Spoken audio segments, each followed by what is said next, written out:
Bom dia, meus queridos irmãos. A graça e a paz do Senhor Jesus esteja sobre todos. Amados, hoje entramos no segundo dia de exposição do quinto livro de Salmos e estarei expondo os Salmos de 110 até o Salmo 113.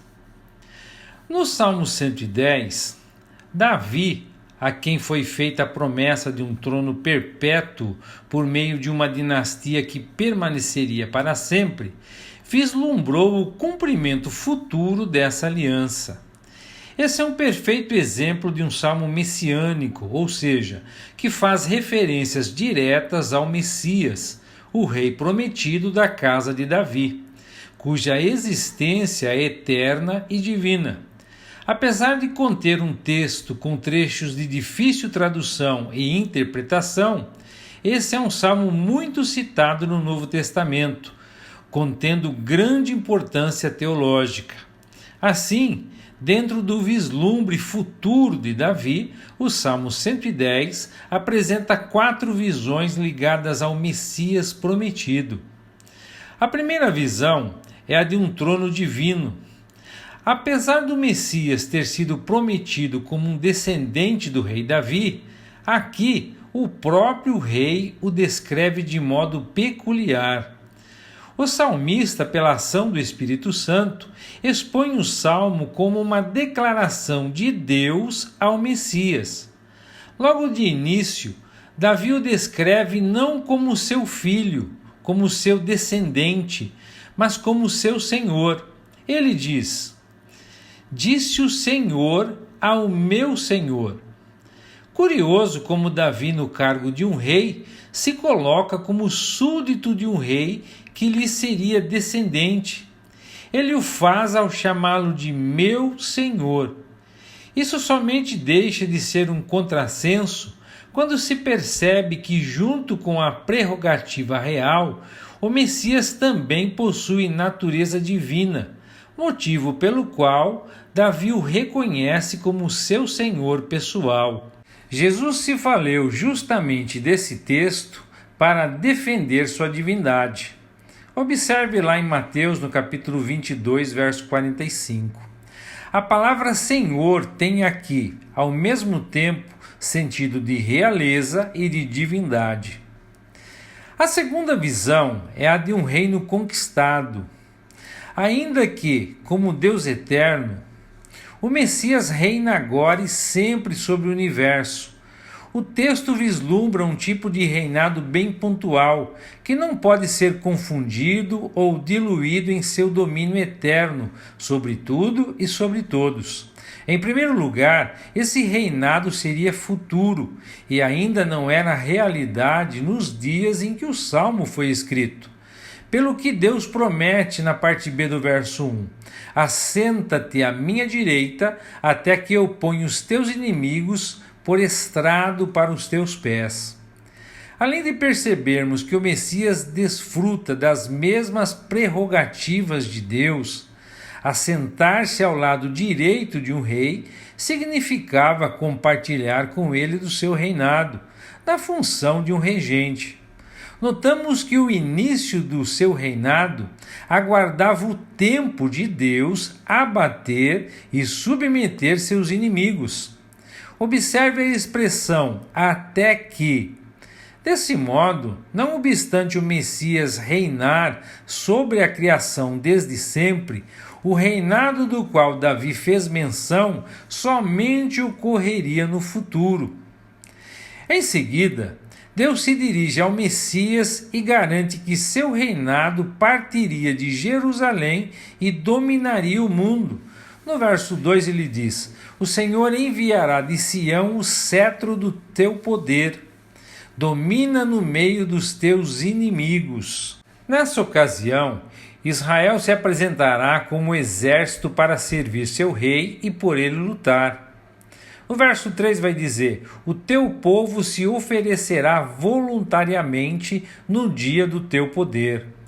Dia do teu poder significa o tempo em que o Messias levará o seu poder vencendo os inimigos ao redor do mundo. O resultado desse voluntariado é descrito em um dos trechos mais difíceis de se traduzir de todo o Salmo. Os teus jovens com santos ornamentos serão como orvalho ao nascer da alvorada. Parece que a ideia do salmista é dizer que, como o orvalho, que antes de nascer o sol está por toda parte, assim o povo de Israel, como exército de Deus, estará por todo o mundo para promover o poder do seu rei. Esse salmo concorda com o que Miqueias, lá no capítulo 5, verso 7, vai dizer. Ele diz lá: o restante de Jacó estará no meio de muitos povos, como o orvalho do Senhor, como chuvisco sobre a erva, que não espera pelo homem, nem depende dos filhos de homens. O que esses versículos querem transmitir é que o Messias, quando sair a conquistar seu reino, obterá vitória plena contra todos os inimigos em toda parte. A terceira visão é a de um sacerdócio real. Esse é um texto que também exige uma visão ampla das Escrituras. O verso 4 vai dizer: o Senhor fez um juramento e não voltará atrás. Tu és sacerdote para sempre, segundo a ordem de Melquisedeque. Melquisedeque é apresentado como rei de Salém, Jerusalém, nos dias de Abraão, como vemos lá no capítulo 14 de Gênesis, verso 18. O mesmo texto descreve como sacerdote do Deus Altíssimo. Quando Davi conquistou Jerusalém e a tornou sede do trono israelita, ele passou a agir também como sacerdote, oferecendo sacrifícios e abençoando o povo junto aos sacerdotes levitas quando a arca foi trazida a Jerusalém. Com isso, somos levados à compreensão de que uma das atribuições dos reis de Jerusalém, desde os dias de Melquisedeque, era ser também sacerdotes. Prerrogativa esta que Davi tomou para si e transmitiu à sua linhagem. Por isso, o livro de Hebreus confirma o sacerdócio do rei Jesus, da linhagem de Davi, segundo a ordem de Melquisedeque. Observe Hebreus capítulo 5, verso 12, também 6, verso 20. Como o rei de Israel concede em Jerusalém, o Messias une em si mesmo os dois cargos, rei e sacerdote. Como rei, ele rege o mundo. Como sacerdote, ele intercede pelos seus. A última visão é de um tribunal soberano, versos de 5 a 7. Aqui o Messias é novamente nomeado como Senhor. O Senhor, aquele que está à tua direita, esmagará os reis no dia da sua ira. Esse texto é compatível com a ideia da conquista do reino, citados dos versos 1 a 3. Entretanto, uma nova figura surge quando é dito que isso se dará não apenas por um impulso imperial, mas como resultado da justiça, como diz o verso 6. Ele julgará as nações, enchendo-as de cadáveres. Isso significa que o controle mundial exercido pelo Messias é também a ocasião quando os pecados dos homens serão castigados. Nesse sentido, há uma ênfase sobre o abatimento dos líderes das nações. Ele diz: esmagará os cabeças que governam sobre a terra toda. Aqui, precisamos compreender a palavra cabeças como uma referência aos líderes ou aos principais dentre os povos. Desse modo, entende-se que grandes e pequenos sentirão a punição de Deus devido à sua maldade e rebeldia. O Salmo termina com a ideia de um procedimento contínuo do Messias em seu reinado, no sentido de se levar adiante o seu poder e a sua justiça sobre toda a terra. O verso 7 vai dizer: ele beberá da torrente no caminho e por isso erguerá a cabeça.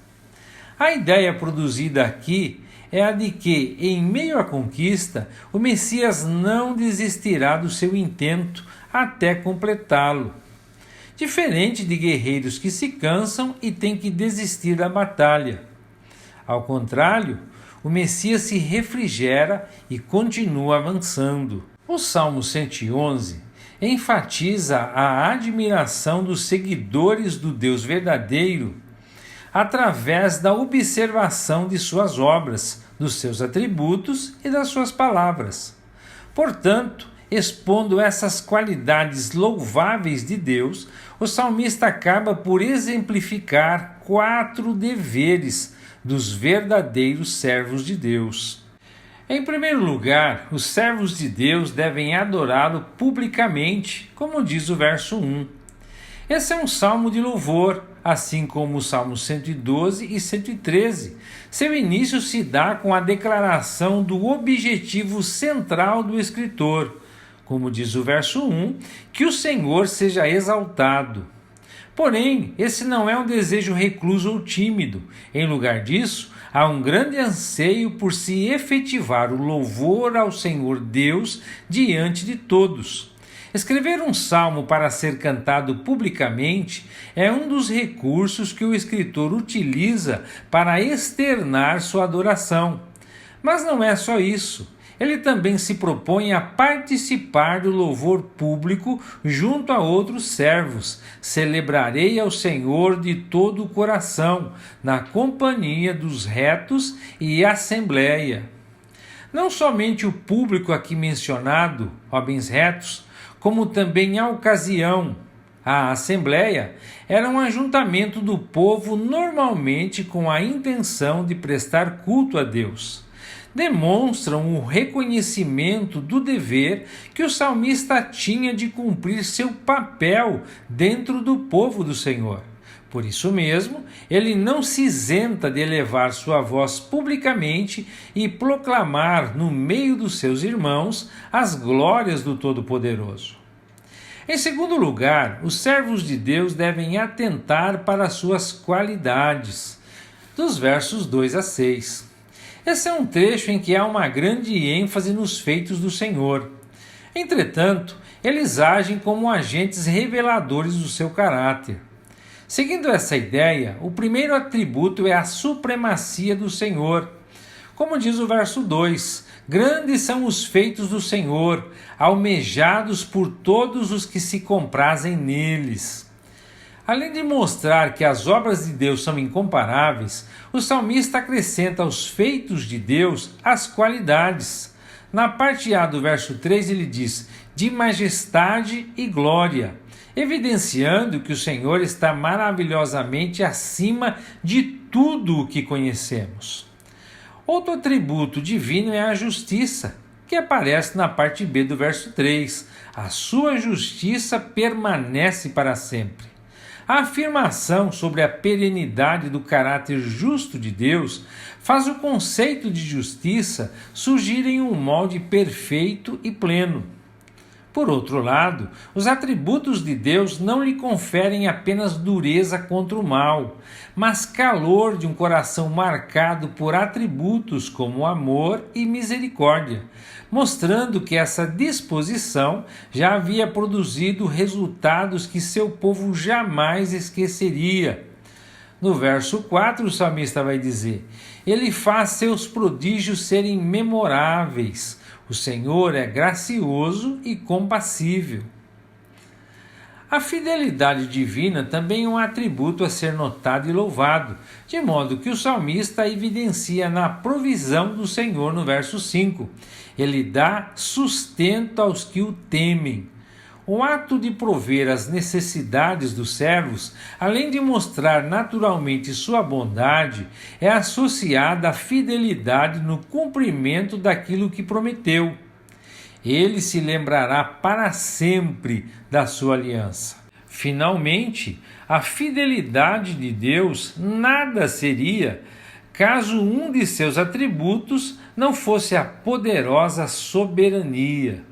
No verso 6 ele vai dizer, ele prova ao seu povo o poder dos seus feitos, ao dar-lhes a possessão das nações. A posse das nações é um dos pontos ligados às alianças que o Senhor fez com Israel. Nesse caso, o texto mostra que não basta ter a disposição de cumprir o que foi prometido. É também preciso ter o poder de controlar e guiar soberanamente a história a fim de cumprir o que foi dito. Em terceiro lugar, os servos de Deus devem valorizar a sua palavra, versos 7 e 8.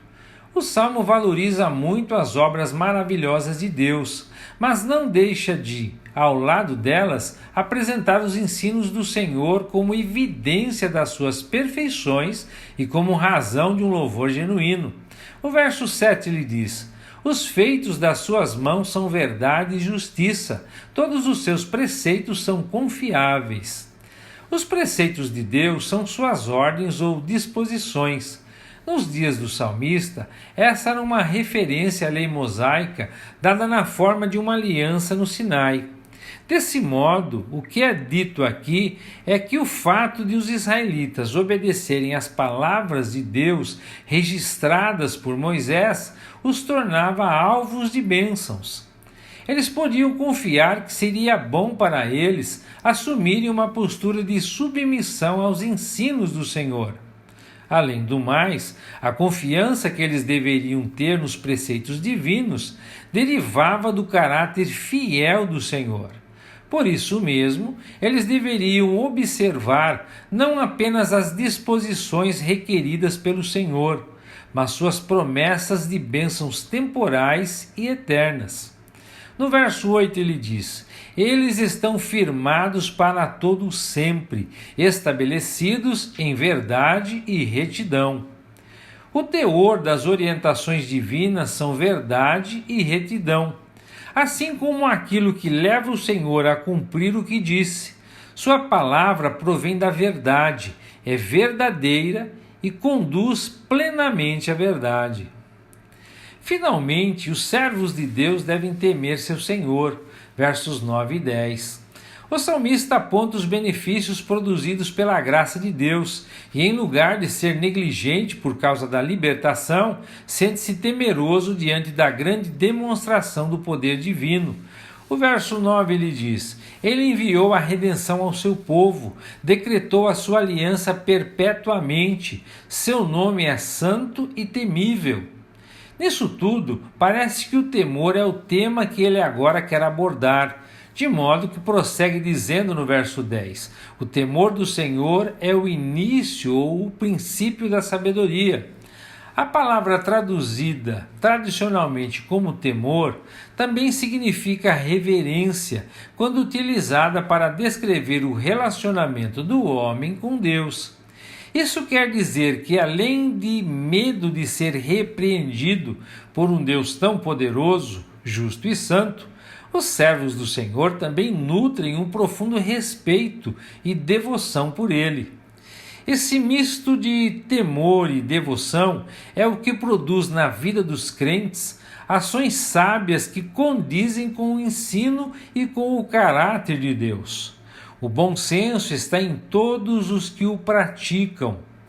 Ao dizer os que praticam, se faz uma referência aos preceitos de Deus do verso 7, podendo ser entendido como os que praticam os seus preceitos ou os seus ensinos.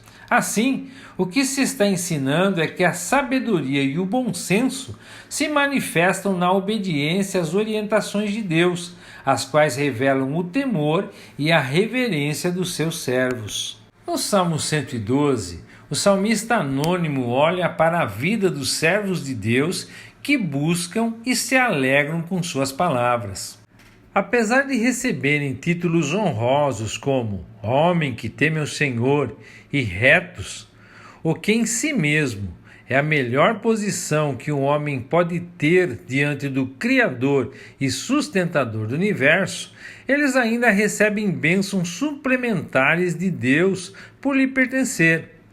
É como se eles fossem premiados com uma medalha por terem recebido outra medalha. É bênção e decorrência de outra bênção.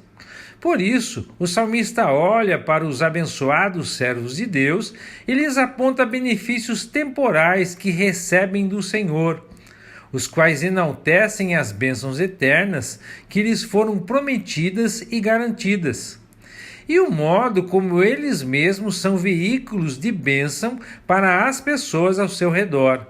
Segundo o autor, pelo menos 4 realidades temporais estão presentes na vida dos tementes a Deus.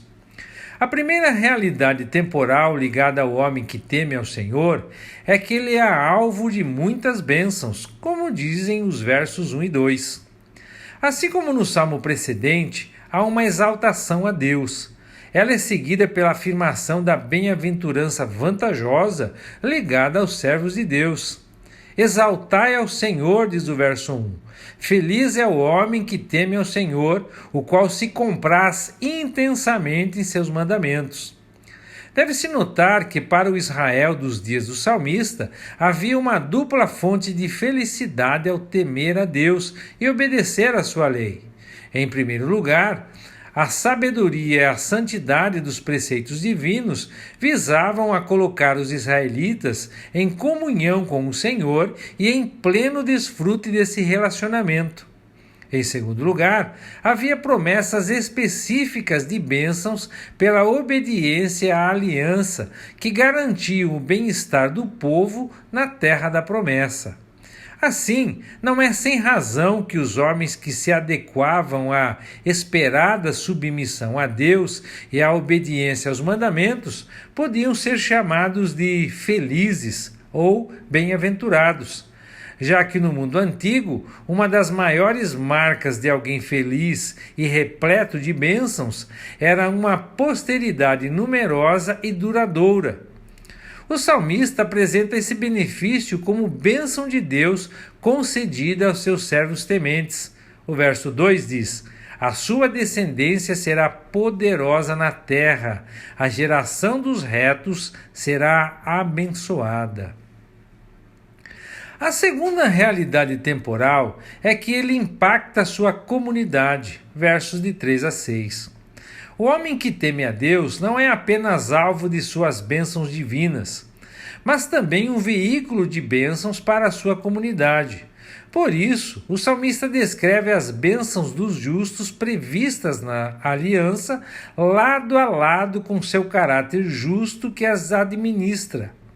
No verso 3 ele diz: na sua casa há prosperidade e abundância, e a sua justiça permanece perpetuamente. Sendo assim, não há riscos de ele usar os bens que Deus lhe concedeu para fazer o mal, ou para sobrepujar ou oprimir seus amigos e conhecidos. Em lugar disso, ele age com justiça. Ao fazê-lo, ele se torna um exemplo em sua comunidade. O verso 4 diz: na escuridão ele brilha, uma luz para os retos, sendo benigno, compassivo e justo.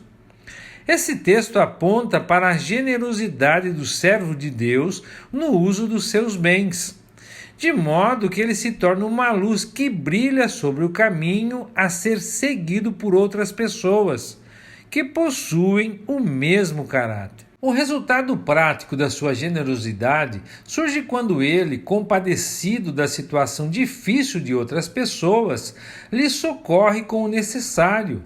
A partir do verso 5 diz: bom é o homem que se compadece e que empresta. E essa não é uma bondade somente aparente, que esconde segundas intenções questionáveis e gananciosas, pois ele não se aproveita dessa situação para se beneficiar com explorações. Ele continua dizendo: ele administra seus negócios com integridade, de modo que nunca será abalado. Esse tipo de homem é também descrito em outro lugar como o que não empresta o seu dinheiro com usura e nem aceita suborno contra o inocente. Quem deste modo procede, jamais será abalado. O impacto positivo da vida do servo de Deus em sua comunidade é descrito no fato de que ele é lembrado pelas pessoas com saudades e como um exemplo a ser seguido. A parte B do verso 6 vai dizer: sempre haverá recordação do justo. A terceira realidade é que ele não teme os reveses, versos 7 e 8. Isso não quer dizer que se trate de alguém inconsequente e irresponsável. Sua coragem também não vem de uma confiança desmedida em sua própria capacidade humana.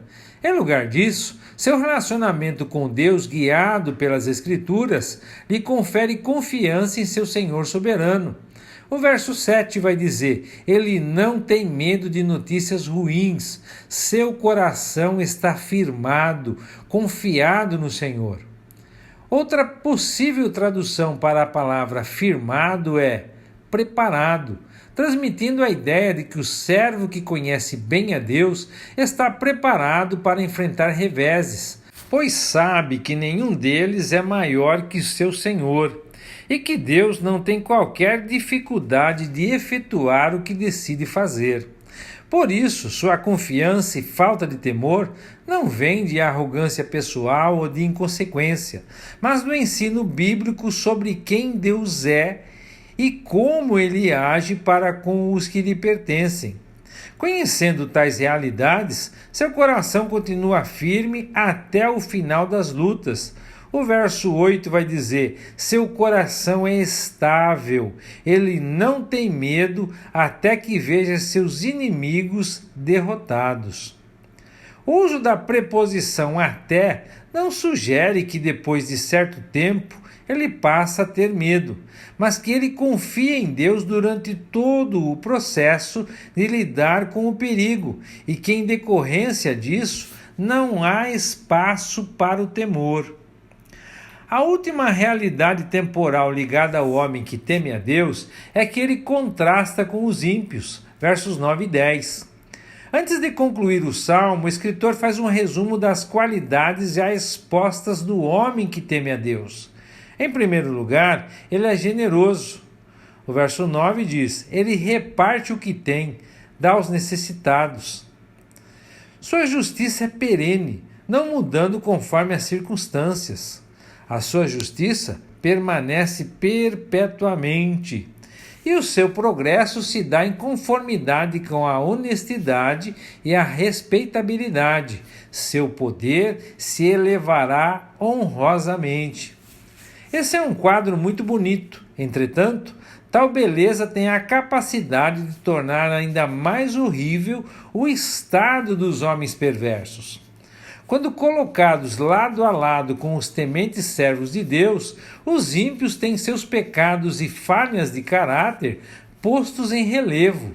Esse contraste causa neles um extremo desconforto. O verso 10 vai dizer: o ímpio vê isso e se enfurece, range seus dentes e desfalece.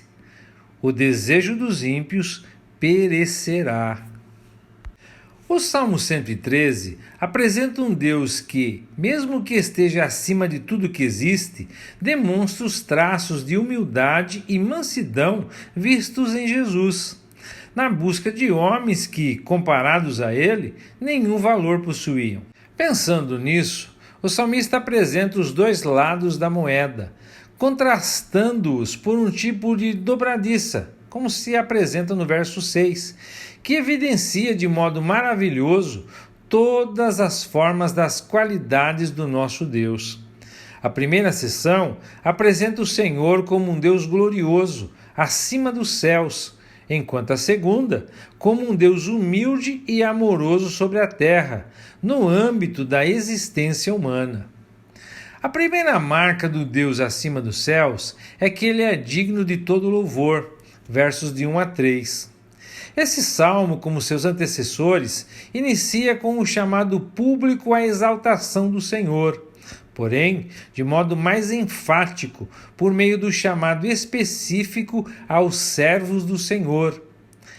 E o verso 1 diz: exaltai ao Senhor, exaltai, ó servos do Senhor, exaltai o nome do Senhor. O nome do Senhor é uma figura de linguagem que serve para indicá-lo como todo, mas que também aponta para a sua fama e para seus feitos, de modo que os 3 primeiros versículos do Salmo fazem menção do seu nome. O verso 2 diz: Seja bendito o nome do Senhor, agora e para sempre. Se o louvor a Deus se estende pelos séculos, também se estende por toda a face da terra. O verso 3 diz: Desde o levante do sol até o seu poente, digno de louvor é o nome do Senhor.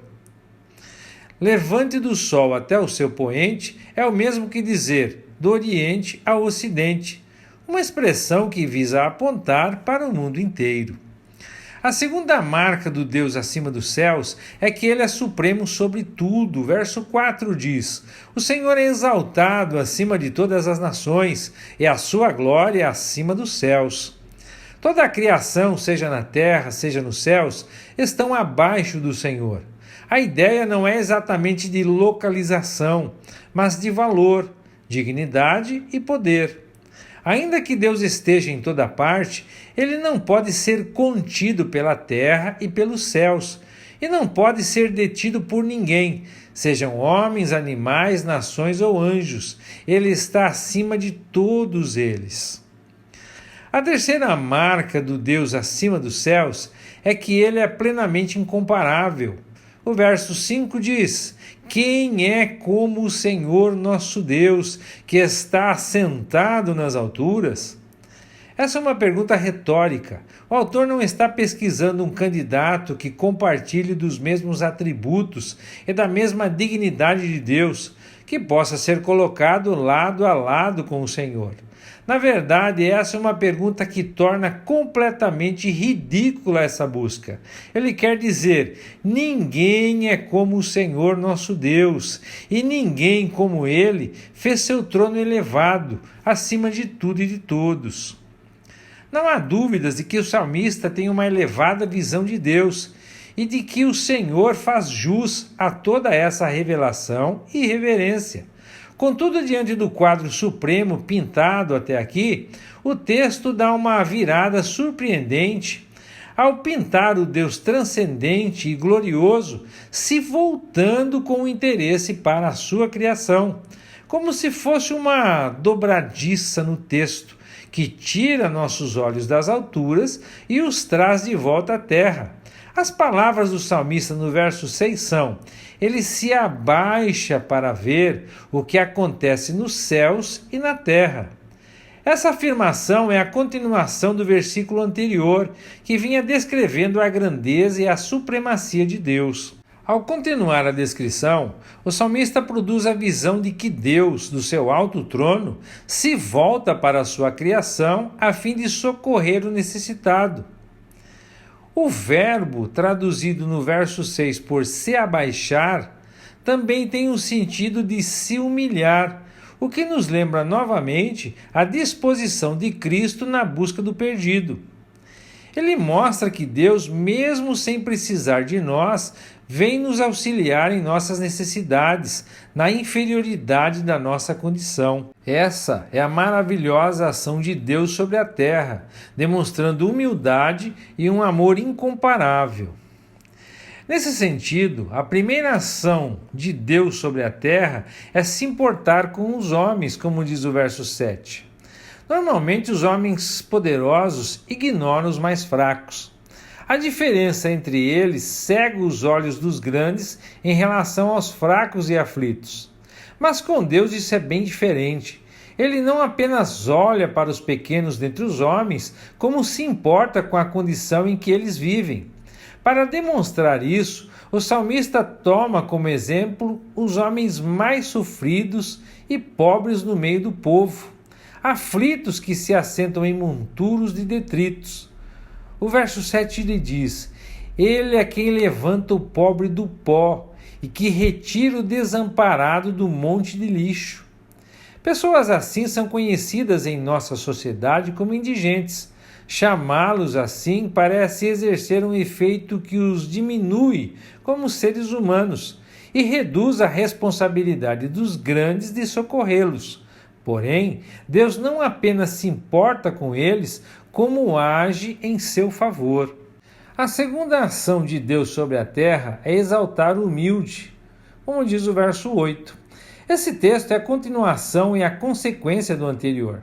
Se primeiro Deus levanta os abatidos de sua condição desfavorável, ele também os exalta e os iguala aos principais dentre os homens.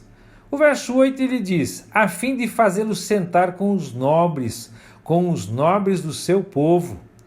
É claro que ao lermos um texto assim, surge-nos a pergunta, então por que há desigualdade social? Ela existe porque os homens ainda são pecadores e ainda mantêm sua cobiça e ganância a todo custo.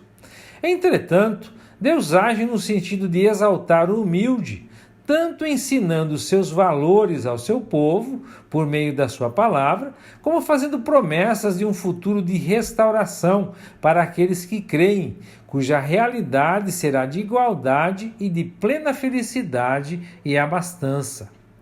Finalmente, a terceira ação de Deus sobre a terra é satisfazer o incapaz, como diz o verso 9. Ainda que muito do que Deus tem preparado para seu povo só será vivenciado no futuro, no presente ele dá demonstrações de amor ao produzir muitas coisas que para nós seriam improváveis e até impossíveis.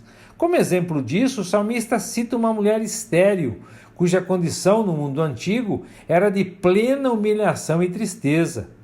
Muitas dessas mulheres, conforme as Escrituras, tiveram sua condição alterada por Deus e passaram a se sentir valorizadas e plenamente realizadas.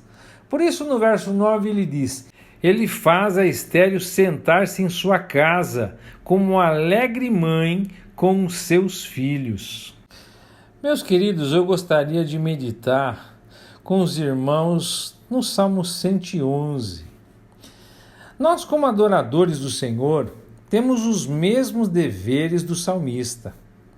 A dificuldade tem sido colocá-los em prática em tempos quando a igreja é desvalorizada, como se fosse mera aplicação de uma religiosidade vazia ou de uma característica cultural, um hábito. Em tempos em que não importam mais os atributos de Deus, mas somente os desejos dos homens, em tempos em que as Escrituras sofrem todo tipo de ataque, desde a negação da inerrância por vir diretamente de Deus, até mesmo o seu uso ilegítimo por pessoas que deliberadamente as distorcem a fim de atingir objetivos pessoais. Em tempos quando o temor e a devoção a Deus passaram a ser conceitos absolutamente desconhecidos. É por isso que, mais do que nunca, nós devemos nos voltar a Deus e à simplicidade do Evangelho. Nós precisamos desenvolver as práticas da oração e da meditação na verdade. Carecemos de um caráter que produza cada vez mais temor, arrependimento e adoração. Precisamos, a exemplo do salmista, lembrar como somos devedores ao nosso Deus e proclamar com nossas vozes e com nossas vidas, sozinhos e junto com os irmãos, que nós devemos exaltar ao Senhor. Que o Eterno os abençoe e até amanhã, se Deus quiser.